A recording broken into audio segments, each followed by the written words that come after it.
Acum o cauți, o identifici, o conectezi și ceri acceptul să lucrăm cu ea și pentru ea și spune-ne, Amalia, cum o percepi pe Iulia deocamdată. Am găsit-o pe un hol foarte lung, la un subsol, e foarte semi-întuneric în spatele ei. Și am întrebat-o de ce stă acolo în subsolul ăla. Și a spus că este singura cale liberă în care se poate manifesta, dar holul ăsta e gol. E cum ar veni, parcă ar fi un tunel subteran. Exact așa arată, din ciment, de jur împrejur. De când stă acolo?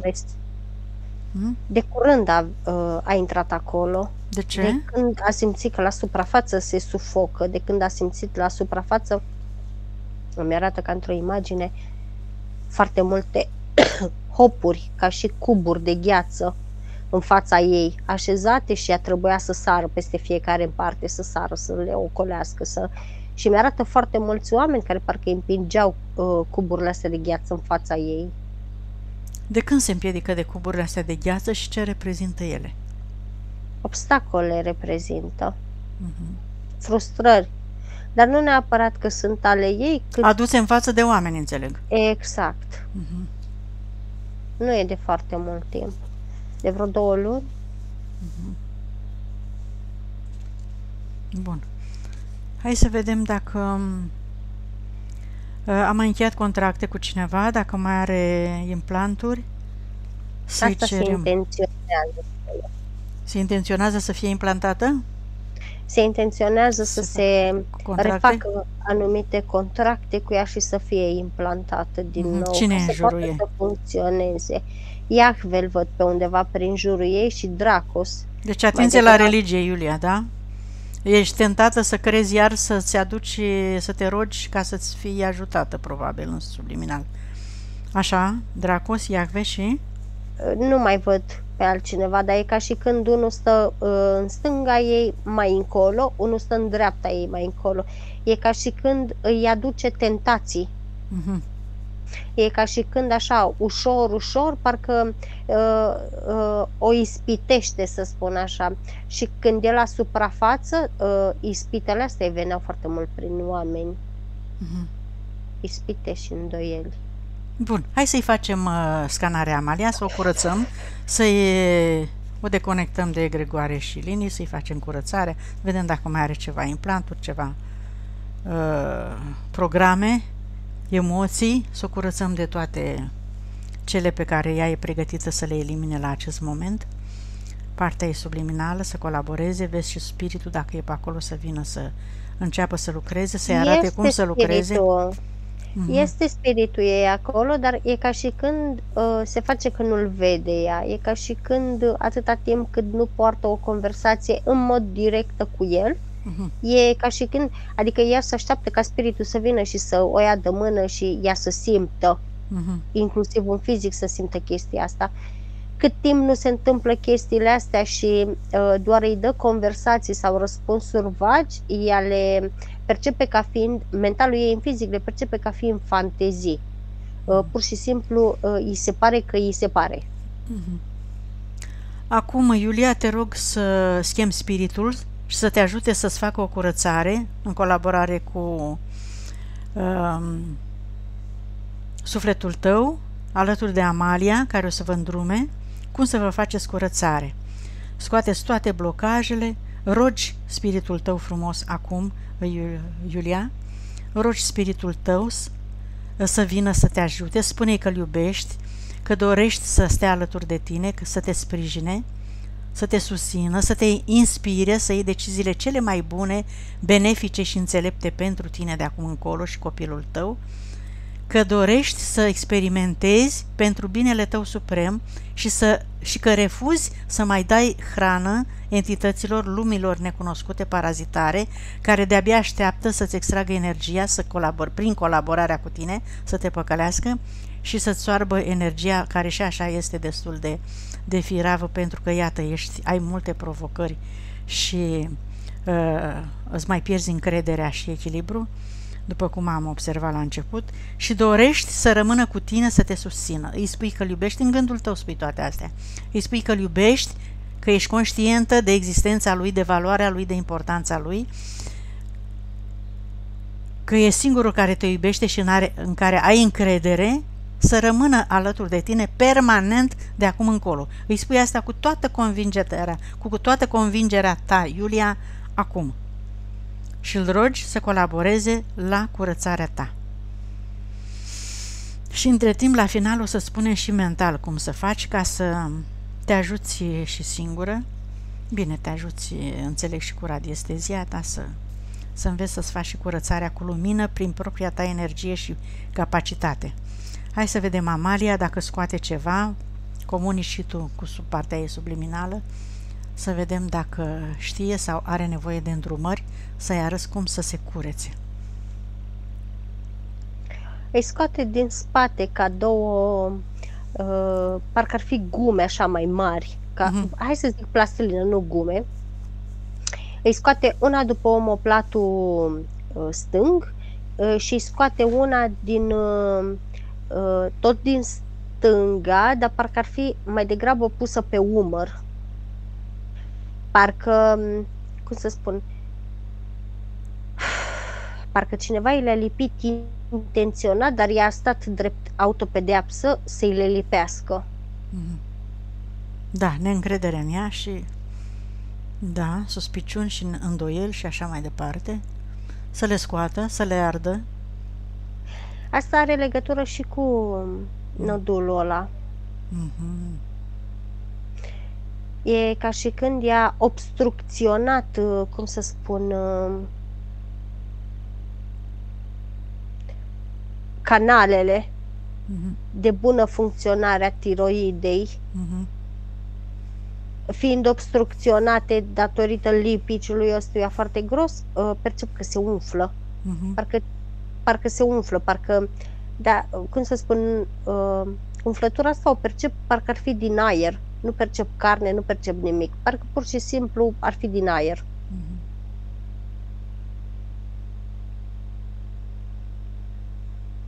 O destructurăm, o disipim și o transformăm în energie pură.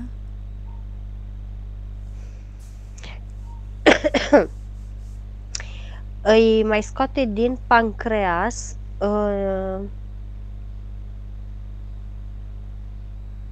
parcă ar fi niște mormoloci, dar nu-i percep că merg sau ceva de genul, îi percep pe toți strânși la oaltă. Și doar așa, mișcă cozile. Dar parcă stă acolo. N-au destulă energie ca să se... Nu. Da? Și asta e, aud spiritul, că în momentul când îi scoate mormologii ăștia, că nu poate să scoată tot nodulul ăsta afară, în momentul când începe să-i scoată, când a început să-i scoată din mormologii ăștia, a început să-i spune exact așa: fix în momentul în care tu începi să te iubești pe tine, hop, îți blochezi absolut toată iubirea cu îndoială. Fix în momentul în care începi să te iubești pe tine și te hotărăști că o să te iubești pe tine, hop, în momentul ăla ți apare ca ispită în față soțul, cumnatul, ăsta cu facturile, poștașul și tot dă mai multe nume și așa. Da. Și în momentul ăla e ca și când îi distrage atenția și nu se mai concentrează pe chestia asta. Dar tot îi spune că este intenționat distrasă atenția asta. Hai să scoatem suspiciunea acum, ca să nu uităm. Suspiciunea și îndoiala, ele scoate din pancreas, ele scoate din gât, ele scoate din numeri și din picioare. Foarte bine, super. Îi mai scoate din renichiul drept, dar cum să spun, e pe al 4-lea câmp. Asta cum îi spune, un sigiliu este dezactivat, dar amprenta aia e ca și când, cum să spun, este dezactivat pentru că i-a fost aruncat cum ar veni. Stai așa. I-a fost aruncat, s-a prins acolo, urmând ca, de către Dracos i-a fost aruncat ăsta, urmând ca între timp el să se apropie și mai mult, aștepta momentul poprice ca să se apropie și să-l activeze. Da, da. A văzut-o cu neîncredere în ea și a găsit frecvența, da. E slabă de îngeri. Da, neîncrezătoare în ea, în forțele ei, da. Dar cum să spun, asta a spus spiritul ei, că l-a auzit pe Iahve și pe Dracos vorbind. Asta era vorba lui Iahve către Dracos. E slabă de îngeri asta.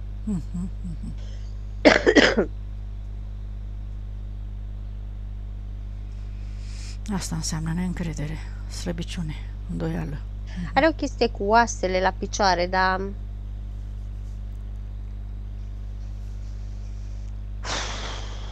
zici că s-a bălăcit într-o mocirlă și a rămas așa cu pământ din ăsta uscat pe ele. Dar e, cum să spun, e mai degrabă pe laterale și pe spate, nu pe față.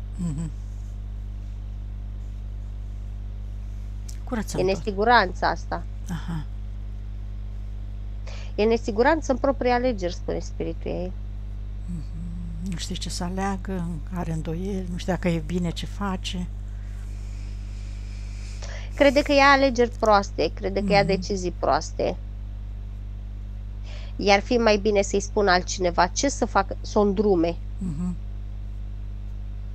Da, are mare nevoie de îndrumători în orice decizie ea. Și mai are pe tălpi, e ca și când și-a pus ea un autoimplant pe ambele tălpi care blochează împământarea.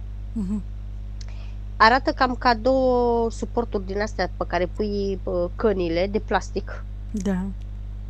Ea singură și le-a pus acolo pentru că, deși vrea să ia decizii, e ceva de genul nu-i momentul acum și ca să nu mai aibă imboldul ăla, impulsul ăla de a lua decizii, pentru că ea știe că ia decizii proaste întotdeauna, e ca și când și-a pus opritoare.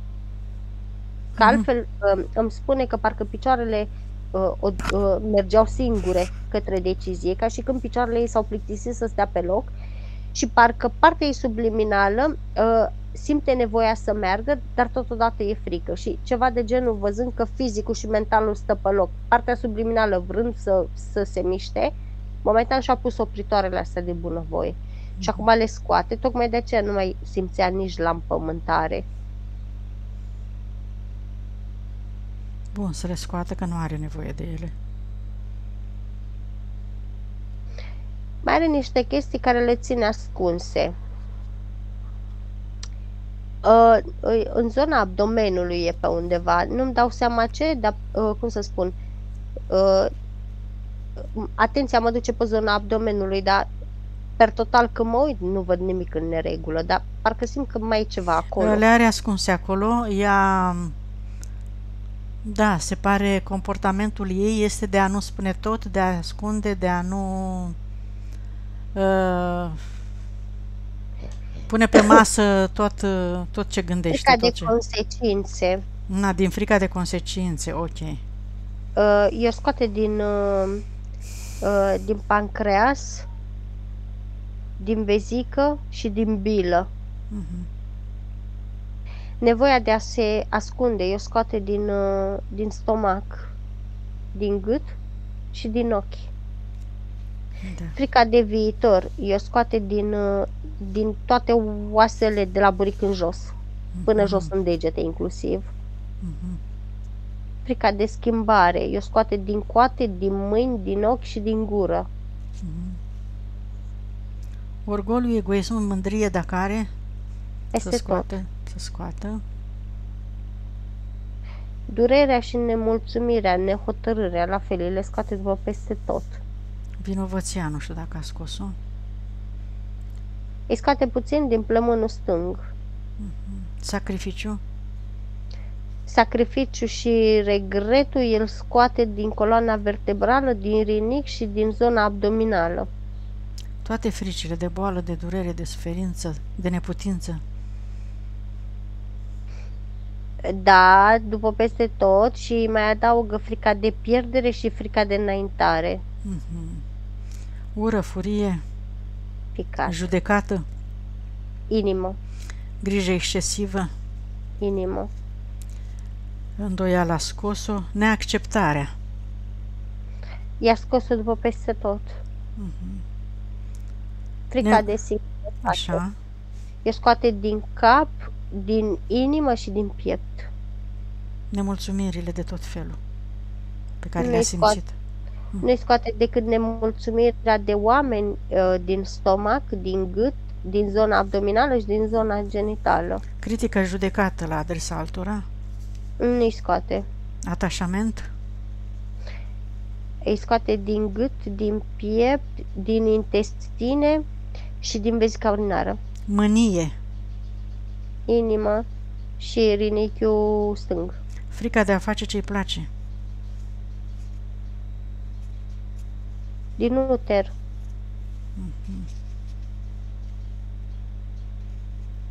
teama de eșec, Din gât și din nas. Nu-i mai scoate. bun, rezistența la schimbare să o scoate, Din ochi. chiar are nevoie. Ok, a scos suficient, super, felicitări, a scos ceva. Hai să vedem dacă e conectată la linie de potențial de suferință. Vezi dacă mai are ceva ea până jos, că nu știu dacă te-ai uitat până jos. M-am uitat până jos, dar Ok. nu mi-arată. Îi taie, asta cum îi spune, în primul lucru care l-a făcut acum când ai zis de cordoane, îi taie cordoanele cu Iahve și cu Dracos. Așa, foarte bine. Ca și linii de potențial, pe suferință și-a creat una, pe divorț și-a creat două, pe părăsit și pe înșelat și-a creat câte una și pe abandon și-a creat încă două. Iulia declară acum cu toată ființa ta că refuzi să mai suferi. Refuzi suferința de acum încolo. Și scrieți pe linia de potențial de viitor încredere în tine. Percep acum, în momentul când ai spus chestiile astea, a luat-o spiritul ei de umeri, e ca și când i-a făcut odată așa, știi, tare. A zdruncinat-o, da? Da, în momentul ăla am văzut că s-a dus cu degetul la fruntea ei pe partea dreaptă, undeva între frunte și tâmplă și cu o luminiță aici i-a spus exact așa: este cazul să accepti misiunea ta de acum, este cazul să accepti misiunea ta de acum, știi? Și după aceea a stat și ca și când luminița aia din degetul lui a intrat undeva până aproape de chakra coroană în spate. Și în momentul ăsta am perceput că a început să-i dea lacrimile. Și am auzit-o zicând că nu este corect. Ce anume? La care ea a spus nu este Da. corect. La care spiritul ei a spus: ba da, este foarte corect. Este exact ceea ce trebuie să faci. Și în momentul ăla am întrebat care este misiunea ei de fapt. Și a spus exact așa: misiunea ei în viața asta este să-și amintească și să-și accepte trecutul. Din toate viețile, din toate experiențele. Trecutul în general. Da. Mi-a comasat tot. La care spiritul ei i-a spus exact așa: ok, perfect de acord, nu-ți amintești tot trecutul tău, este perfect normal, perfect de acord cu tine. Măcar acceptă-ți trecutul din viața asta. Trecutul recent, ca să zic așa. Exact, din viața asta. Este foarte important să accepti tot ce ți s-a întâmplat, pentru că tu stai foarte mult în trecut. De acolo îți vin și îndoielile, de acolo îți vin și fricile astea și neputințele astea de înaintare. Încearcă să te deconectezi, acceptă trecutul, acceptă ce s-a întâmplat. Nu poți să te întorci acolo, tu ești acum în momentul prezent. Din momentul prezent trebuie să te reorientezi, să te uiți unde vreau să merg, să-ți faci planuri. Și mi-arată cum pașii ei sunt îndreptați către trecut, iar spiritul, prin zdruncinătura asta, o ia și îi întoarce pașii în sens opus, cum ar veni, către viitor. Așa, perfect. Și spune exact așa: știi deja ce a fost acolo, acceptă ce s-a întâmplat acolo. uite-te în față, chiar dacă nu cunoști, eu sunt aici ca să pot să-ți dau la o parte toate obstacolele, trebuie doar să-mi cer chestia asta, dar trebuie să știi ce vrei. Vai, cât e de simplu, uite.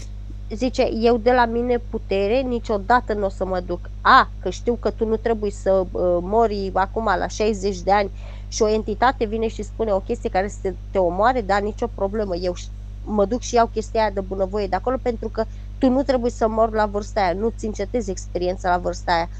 De asta mă ocup eu. Dar în momentul în care tu îmi spui exact ce vrei, eu mă voi duce și voi face chestiile alea. Trebuie doar să ai încredere și să aștepți momentul bun și oportun. Pentru că îți consum foarte multă energie, Iulia, în trecut, mergând și susținând bagajul ăla emoțional, informațional din trecut, care este un rezidu de care nu mai ai nevoie, chiar dacă sunt creațiile tale. Acum alegi că refuzi să mai hrănești trecutul tău neplăcut și îl accepti cu toată ființa ta, tot ce s-a întâmplat în trecut, ca să te debarasezi de el, să poți să mergi liniștită și liberă în viitor. Bun. Altceva? Ce mai are? Ce mai spune? Linie de potențial. S-a deconectat de la egregoare și conștiințe colective, iar astrale interioare. Ai declarat refuzul de a mai colabora cu entitățile. Da. N-a avut la astrale inferioare. Bun. Cordoane cu persoanele actuale, dacă mai are. Da, cum să nu. Le-a reactivat pe foarte multe dintre ele. Declari acum, Iulia, că te ierți, îi accepti, te accepti, îi iubești, te iubești, îi eliberezi astfel și te eliberezi acum în totalitate de toate aceste persoane. Nu a tăiat cordoanele ca să putem să investigăm pe băiat, a spus spiritul ei. Bun, la asta mă gândeam. A deconectat cordoanele celelalte, să rămână dar băiatul, a oprit băiatul. Este oarecum atașat de câmpul ei. Nu este în câmpul ei în totalitate, este oarecum atașat de câmpul ei.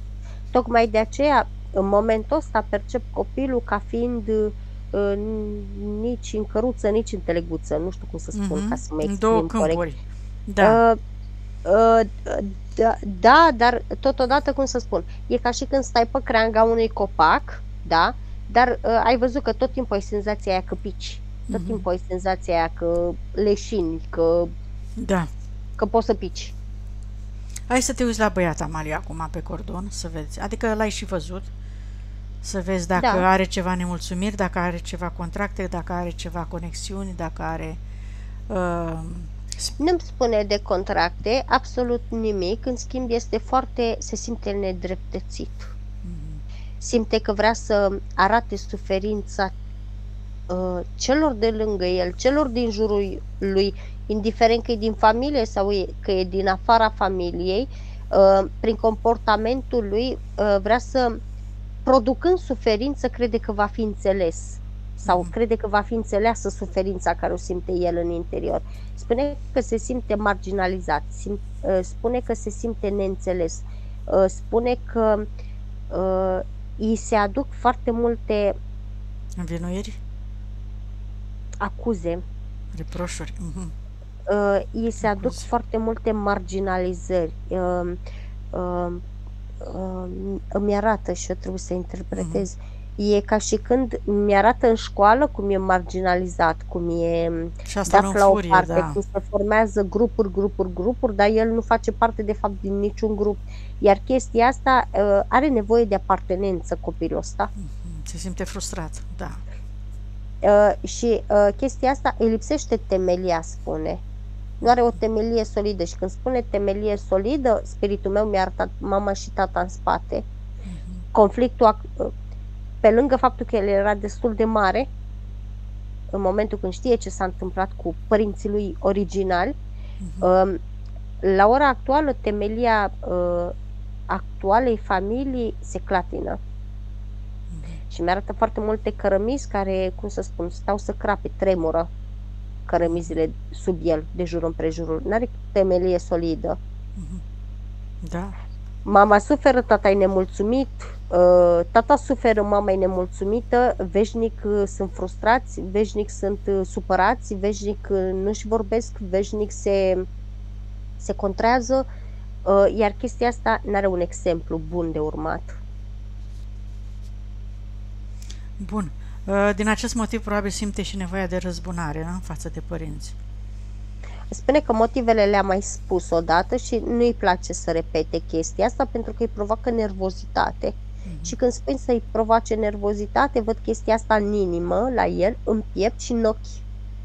Nervozitatea asta, adică parcă se aprinde așa, energia inimii lui care trebuie să fie verde se formează în roșu, începe să emane roșu. Spiritul lui e pe acolo, Maria? E în conexiune cumva? Da, îi percep spiritul, dar nu vorbește, e ca și când s-au cunoscut puțin și după care pleacă de aici, lasă-mă în pace, ori mă ajut și faci totul cum vreau eu, ori mă lași în pace și e ca și când și-a dat spiritul la spate. Hai să putem să-i curățăm și lui câteva blocaje, câteva emoții, ca să-l eliberăm? Are spune că acceptul pot să-i... am acceptul lui, dar îmi spune exact așa, dacă vrei să iei ceva, iei cu mâna ta. El nu vrea să colaboreze? Nu vrea să le scoată singur, în schimb pot să-i le scot eu. Bun, dacă ți-a dat acceptul, hai, scoate-i tu. Poate rogi și spiritul să vină să... Nu, spiritul lui spune... Nu se bagă? Nu se bagă și spune exact așa. Asta este o lecție foarte importantă pentru el. Deși suferă, și îl văd că suferă, are foarte puține momente în care el conștientizează chestia asta. Dar ținând cont că este la vârsta la care este, nu este absolut nicio problemă. Adică ceva de genul spiritului nu e supărat și nu e deranjat de comportamentul lui, doar îl supraveghează să vadă până unde poate merge. Spiritul lui spune că va interveni la un moment dat, cu toate că ar interveni și mai mult dacă el ar fi conștient și ar cere, da. Ar vorbi conștient cu el. Nu neapărat trebuie să-i ceară, pentru că înțelege că este un copil și știe ce înseamnă să fii copil uman. Deci nu neapărat trebuie să-i ceară, cât trebuie să-l conștientizeze. Să nu se mai simtă singur, copilul se simte foarte singur. Dar e, cum să spun, spiritul meu îmi traduce acum. Pentru copil chestia asta este o lecție, iar pe spiritul lui nu-l deranjează chestia asta absolut deloc. Vrei să experimentezi? Experimentează, ești acolo. Momentan e ca și când spiritul lui a lăsat copilul în grija mamei. E exact vârsta aia la care mama este responsabilă, total. Poate să-l ajute mama într-un fel? Ca să-l mai scape de suferință? Poate să-l ajute mama într-un fel, acceptându-l așa cum e. Nemai comparându-l. Nemai având așteptări din partea lui. Să-i fie prietenă, devotată, indiferent de ce alege copilul. Să-l lase așa cum e, dar destul de greu ca mamă să accepti comportamentul ăsta. Dar lasă că o să-i scoatem câteva și... Spiritul lui spune exact așa, nu, greșit, în concepția voastră este destul de greu. Nu este absolut deloc greu să-ți accepti copilul așa cum este el. Da. Cu bune, cu rele, cu defecte. Sau faptul că, ba din contră spune, faptul că el este un copil și mi arată așa, considerat, spiritul meu îmi traduce ghilimele de rigoale, că ne-am obișnuit. Faptul că el este considerat un copil rău, da, de către societate, inclusiv de către părinți, pentru că zice, ați văzut mama câte a scris acolo. Da. Alea toate sunt nemulțumirile mamei față de el. Mama l-a catalogat deja ca fiind așa. Da, după comportamentul lui acum, na, ca fiecare corect, mamă. După comportamentul lui. Dar mama va trebui să se întrebe cum poate să schimbe. Dacă până acum n-a funcționat așa și copilul mai rău s-a înrăit, ea trebuie să întoarcă foaia, îmi spune. Să se schimbe ea ca să poată și copilul. Să se schimbe ea ca să poată să-l tolereze. Să se gândească ea cum era la vârsta copilului, să se pună în aceeași bocanj, mi-arată. Știi? Adică să-l înțeleagă așa cum este. Care e cauza comportamentului, care a fost viața lui, suferințele lui, că el percepe în subliminal tot ce se întâmplă în jurul lui și atunci are destule motive să se comporte așa. El percepe foarte bine și în fizic. Are niște abilități și niște calități foarte bine dezvoltate. Mentale, doar nu sunt și mentale, oarecum și spirituale. Spune spiritul lui, doar că nu este înțeles. Nu... Și dacă ar simți că cineva se apleacă spre el și îi dă atenție și are încredere în el și îl iubește așa cum e, ar putea să se comporte altfel, Mi-arată o chestie cam cum stă ei afară undeva într-un leagăn și pur și simplu privesc și stă de vorbă și se dă în leagăn amândoi, mama se liniștește, automat se liniștește și el. Și îl întreabă ce îți place să faci, cum îți place să faci, ce ai vrea să facem mâine, uite, eu mâine am de făcut chestia asta, mă poți ajuta, sau tu ce părere ai? Să trateze ca eu pe vreau un să adult, fac da, cu chestia încredere. asta. Deci exact asta mi-arată conversația asta, știi? Da, ca Dar un mama exemplu, e da. calmă.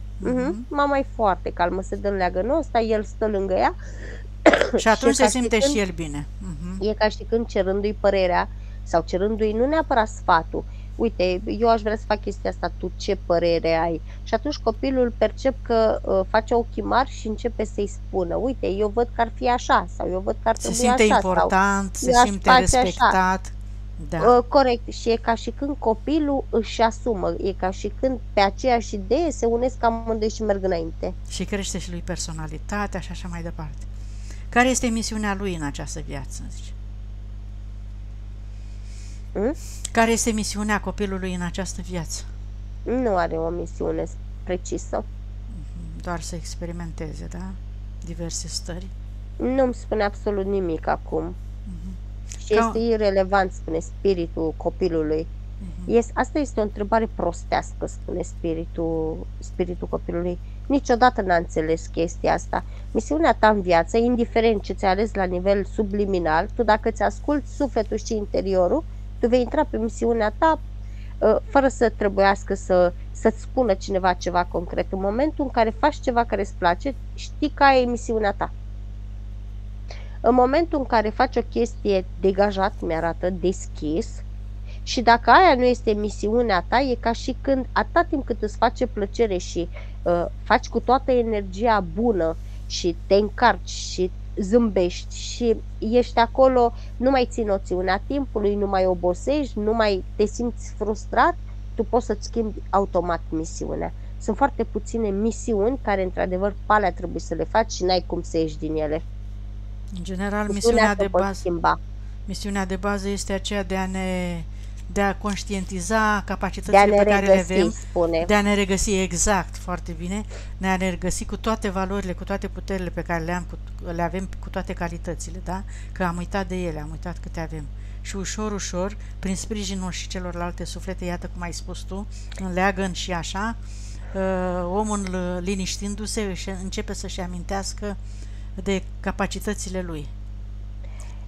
O altă chestie care o specifică spiritul lui și spune, zice, o altă chestie care îi provoacă lui disconfort ca și spirit, spune, zice, o altă chestie care o aud la voi umani, toți vă căutați liniștea, toți căutați liniște, dar foarte puțin vă căutați bucuria.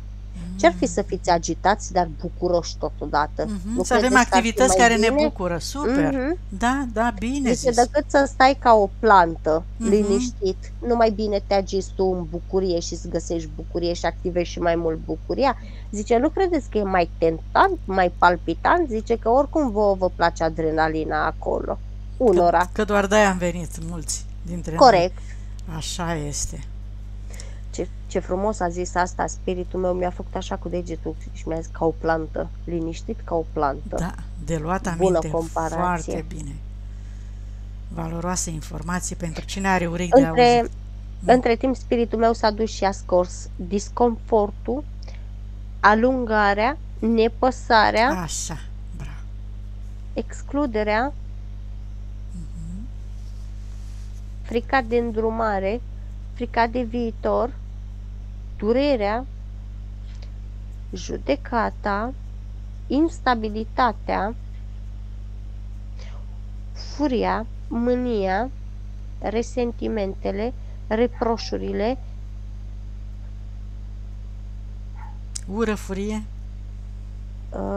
asta cum îi spune, urletul și conflictul interior, dar conflictul interior, conflictul cu el însuși. Da.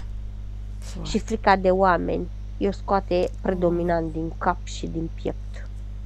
Super bine. Și gata, nu mai scoate nimic. Perfect. Spune-ne care e cauza alergiei la polen, Amalia. Alergia la oameni, nu la polen. Așa. Neacceptarea oamenilor. Exact, se simte, cum să spun, simte atâta înjosit, frică și repulsie și umilință în preajma oamenilor, încât simte nevoia să se refugieze, să stea singur, pentru că nu simte că este plăcut, adorat și vrut în preajma oamenilor. Și chestia asta nu o simte neapărat, o simte, îi vine de la nivel energetic, cum ar veni. Cauza scoliozei. Gârbovitul, Stă închis în el, așa. Se apleacă. Are poveri multe în spate de dus din trecut? Neacceptare, nu neapărat că are poveri, cât simte poveri. Când simte că nimeni nu-l place, e ca și când obligatoriu, se simte obligat să se aplece, deși el nu vrea chestia asta.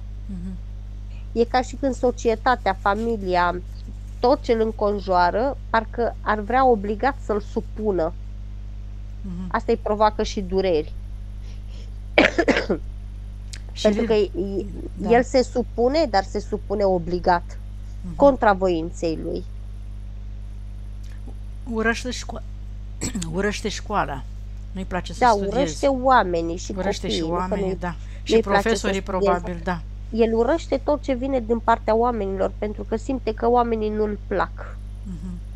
Vezi dacă mai are ură pe undeva, parcă nu mai știu dacă ai scos. Dacă i-a scos. A scos-o, îi mai scoate puțin din inimă, dar nu total. Tendința de a lua bunuri din familie și de la alții la un moment dat. Care este motivul? Nu îi se dă. Nu îi se oferă ceea ce simte că merită. Nu îi se oferă atenție, nu îi se oferă afecțiune, nu îi se oferă lucruri materiale foarte multe și le însușește singur, dar totodată este și nevoia de a se răzbuna pe oameni, de a se revolta, de a se revolta în fața oamenilor. Ceva genul, nu-mi dați voi, mi-au singur. Vedeți că eu sufăr prin faptul că vă iau lucruri, vă provoc și vă o suferință, dar e, cum să spun... Ca să mă înțelegeți și pe mine, că și eu sufăr. Și corect. Bun. Mai are legături cu părinții biologici? Mai are cordoane? E nevoie să se taie? Bun. Mai are nevoie de ele? Ce zice? Are nevoie de ele. Părinții biologici? Da, părinții biologici. Are nevoie de ele. El are o suferință foarte acută prin faptul că mama lui e decedată. Biologici. Da. De tatăl nu se știe nicio informație. El în subconștient, el se gândește la părinții lui. În momentul când vede discrepanțe la părinții actuali, el tot timpul crede că acolo era mai bine. Ar fi fost mai bine. Acolo era mai bine, acolo m-ar fi iubit, acolo nu s-ar fi comportat așa cu mine, acolo nu m-ar fi înlăturat, acolo mama n-ar fi fost nemulțumită de mine, mama face comparație între ei. Tocmai de aceea spiritul lui spune exact așa. Și rândul trecut s-au tăiat cordoanele cu ei, s-au reactivat. Acum nu sunt cordoane urâte, negre cu ele, dar se vor reactiva la loc. Și este perfect normal să se reactiveze, pentru că totuși vorbim de un copil. Da. Nu știu, e bine să-i se spună, să-i se explice că părinții au fost cum au fost și că a decedat mama.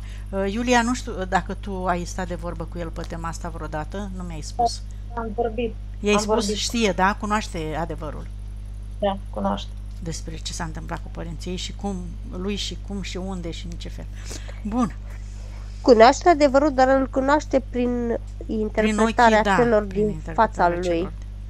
Interpretarea lui față de părinții lui e cu totul și totul alta. Dragul de el. Da.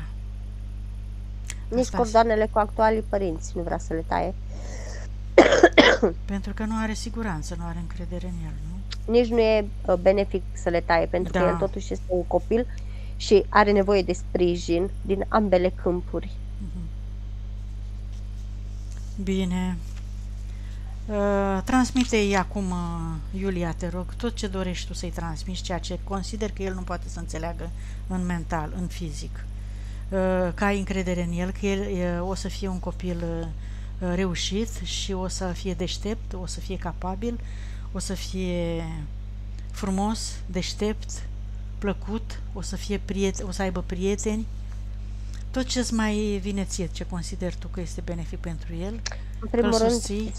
spiritul meu îi pune partea mamei subliminale să-i transmită copilului, să-i spună în mod direct că nu este o povară pentru ea, că nu este un impediment pentru ea Așa, și că Iulia. este acolo să-l crească și să-l îndrume exact cum știe ea mai bine. Și îi spune, este foarte important să fii prietena lui, nu mama. Și că l-ai luat din dragoste ca să-l sprijini, să-l ajuți, pentru că nu avea cine să-l Nici de cum să-l din susțină. milă. Nici de cum de milă sau din obligație sau de ceva. L-ai luat din iubire pentru el, că ai simțit nevoia să stai alături de un suflet și l-ai găsit pe el. Au avut întâlnirea asta este karmică, Amalia? Au avut ceva de Nu mai echilibrat mi-arată acum, energetic? dar Ai tind să tăiat. cred că da. Da. Probabil la prima sesiune s-a vorbit despre asta, cu siguranță. Bine, ce mai avem? Deci la el am terminat. Hai să vedem. Transgeneraționalul nu este nimic de tăiat. E ca și când le-a smuls, îmi vine să zic că le-a smuls până să intre în sesiune. Cine, ea sau el? Ea. Ea. Bun. De el nu mai vorbim. Pe el l-am lăsat El în probabil, pace. ea radiestezic probabil a făcut vreo procedură. Nu mi-arată nici radiestezic, parcă partea ei subliminală a vrut să ușureze puțin, parcă spiritul ei a vrut să ușureze puțin. Cert e că mi-arată că le-a smuls. Ai fost conștientă de asta, Iulia, sau nu? A făcut doar partea ta subliminală? Ai făcut ceva în sensul ăsta mental? Nu știu. Bun, deci a făcut o parte a ta subliminală. Ok, deci s-a deconectat de așa. Hai să-i face conexiunea cu energia pură a Pământului. Vezi dacă mai e conectată la Pământ și la sursa adevărată, Amalia? Are conexiune, dar nu sunt folosite, ca și băiatul. Atunci le dăm comandă la amândoi? Să se conecteze cu Pământul? Da. Stai puțin să văd. Da, bun. Mai avem un punct la final. Acum, Iulia, îi transmis și băiatului. Vă imaginați, așa, îl iei de mânuță și îi transmis și lui, vă imaginați din centrul tălpilor voastre două fascicule de energie care cresc, se adâncesc până în centrul Pământului și întâlnesc sfera de energie pură a Pământului cu care vă conectați acum, cu iubire și recunoștință, cu mulțumire față de puterea Pământului care vă susține, de energia, hrana, magnetismului, și îți imaginezi cum sunteți două canale de energie și din creștetul capului un alt fascicul de energie se răsfrânge în afara ta și caută frecvența sursei și conștiinței universale, inteligenței infinite. Vă căutați matricea originală cu toate valorile, calitățile voastre, adevărul suprem, iubirea adevărată, puterea, voința, încrederea în voi și toate celelalte capacități ale voastre, talentele voastre, memorii. Vă întoarceți înapoi și vă activați toate memoriile și puterea inimii. Acceptați și integrați energia masculină cu energia feminină și integrarea celor trei părți. Amalia, te rog, la amândoi. La ambii în cap. Aha, bun, da. Da, se înțelege. Bun. S-au conectat cu energia sursei și a Pământului. Curățarea casei. Și are aici un punct legat de acest subiect. Nu o curăță pe toată, curăță doar jumate din ea, așa. Ea are o nedumerire, vrea să înțeleagă compatibilitatea cu referitor la condițiile impuse de soțul ei, referitor la partajarea casei cumpărate în comun. Legal. Să meargă pe varianta legală sau ce ai zis? Legal, da. Așa mi-a dat, legal. Zice, sau să fac judecată conform legislației. Aha, bun. Deci să facă judecată conform legislației, zice, da? Legal îmi dă. Atât mi-a dat. Legal. Compatibilitatea cu Belgia. 50. Care este misiunea mea în această viață? Zice, dacă are ceva deosebit, vreo misiune. Am spus chestia asta. Ai spus-o. Deci Belgia e o țară benefică pentru a locui în continuare. Atâta spune, nu zice altă variantă. 50 mi-a dat. Asta înseamnă că depinde de ea. Și de alegerea ei. Când va fi în măsură să aibă încredere în ea și să decidă, da? Așa. Bun, le dăm comandă, mă rog, echilibrarea ceacrelor, să mai trimiți odată comanda asta, Amalia. Asta am făcut la amândoi. Bun, foarte bine. Și la câmpurilor. Și a câmpurilor, așa, astfel încât să fie protejați și să se regleze până la nivel de celulă toată energia lor, astfel încât să fie în perfect echilibru. Cât stai așa să continuăm. S-a curățat casa, zici? Jumătate din ea, da. Robinetul abundenței? Pe nemulțumire și pe neacceptare văd că îi se blochează foarte des. După aceea, cum să spun, când intră puțin în acceptare, se deblochează. Cum începe să nu accepte și să fie nemulțumită și să fie nefericită și morocănoasă, pac, se blochează. Știi? Parcă ar fi o priză din aia de exterior. Să ridică capacul, să coboră iar, să ridică capacul. Propuneți acum, Iulia, te rog, și referitor la robinetul abundenței, să-ți găsești aceste calități pe care să le folosești, de care ți-a zis Amalia. Puneți acum intenția, astfel încât să-ți găsești jobul potrivit pentru tine, pentru a avea siguranță financiară și să-ți creezi linia de potențial potrivită pentru tine, da? Ca și pont, spiritul i-a spus exact așa, jobul potrivit pentru ea și îl va găsi prin zâmbet. Deci de asta are nevoie, ca să fie, să simtă lumea amabilitate în preajma ei, să simtă veselia. Dar nu un zâmbet fictiv, spune spiritul ei, e foarte important pentru ea. Zâmbetul vine din interior.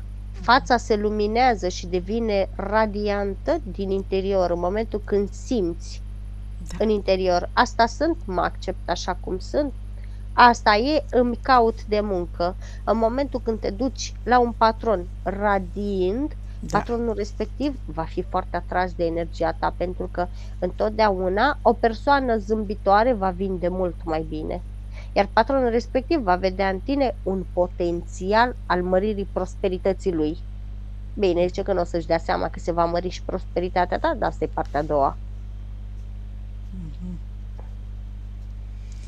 Bun, important este să lucreze la acest capitol de care tu ai vorbit, că e foarte important pentru ea, pentru viitorul ei, și să lase în urmă tot scandalul, tot ce se întâmplă, să se rezolve cu soțul ei cum e mai bine, să-și propună, să-ți propui, Iulia, acum și asta, să se facă cum e mai bine pentru ambele părți. O altă chestie care zice, la fel este foarte importantă, spune spiritul ei. În momentul în care ea nu va mai sta cu atenția pe soț și nu va mai fi morocănoasă, ea e morocănoasă, spune. Ea are o chestie cu nefericirea, dar nefericirea ei o transmite celor din jurul ei, umani în fizic, fiind morocănoasă, fiind îmbufnată. Va vedea schimbări bruște în comportamentul soțului când ea va fi radiantă, când ea va fi zâmbitoare. O femeie care zâmbește într-o casă luminează casa, o deschide și mi-arată că o luminează energetic. O deschide, creează bună dispoziție. În momentul în care o femeie este morocănoasă și nefericită într-o casă, toată casa se închide, inclusiv ca lumină, inclusiv ca energie, inclusiv ca absolut tot. E ca o scoică.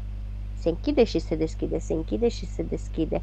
Dacă într-adevăr spiritul ei spune că ea își iubește soțul, e perfect normal chestia asta, adoră când vede iubire printre umani. Dacă vrea să-l țină lângă ea, va trebui să se deschidă precum scoica. Nu să-i ceară mental, în fizic, ci să se comporte așa încât să își atragă soțul, da? Să fie radiantă. Foarte bine. Să reascult sesiunea de mai multe ori, Iulia, ca să înțelegi bine unde trebuie să lucrezi cu tine. Că știi foarte bine că de tine ține. Noi aducem doar niște informații, facem atât cât se poate la nivel energetic, dar de tine depinde materializarea realității pe care ți-o dorești.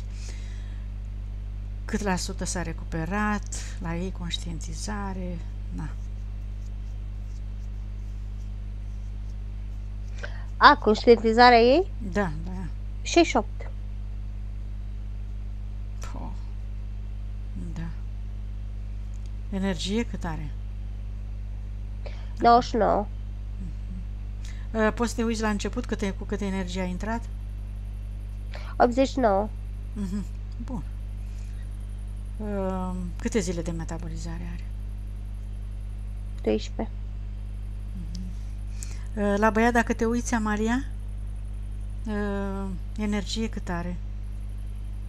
Energia sufletului.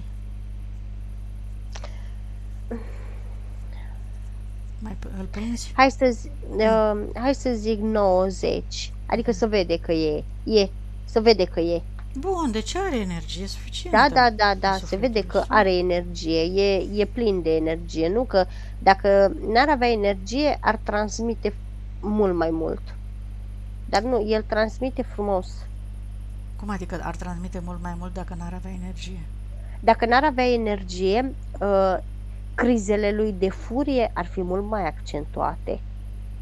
Și îmi spune exact așa spiritul ei, al ei îmi spune. Ia ca mamă să facă diferența cum era înainte de prima sesiune și cum este acum. Da, a spus că e schimbat mult după prima sesiune, dar încă mai face ce făcea, știi? Și... Bineînțeles, pentru că ea nu a avut răbdare să stea să așeze. Durează. Corect. Chiar și 1 an, 2, 3, nu știu, mă rog, de fiecare de puterea de schimbare și de lucru în soție. Da, ea trebuie să lucreze și pentru băiat, adică să-i transmită doar astea.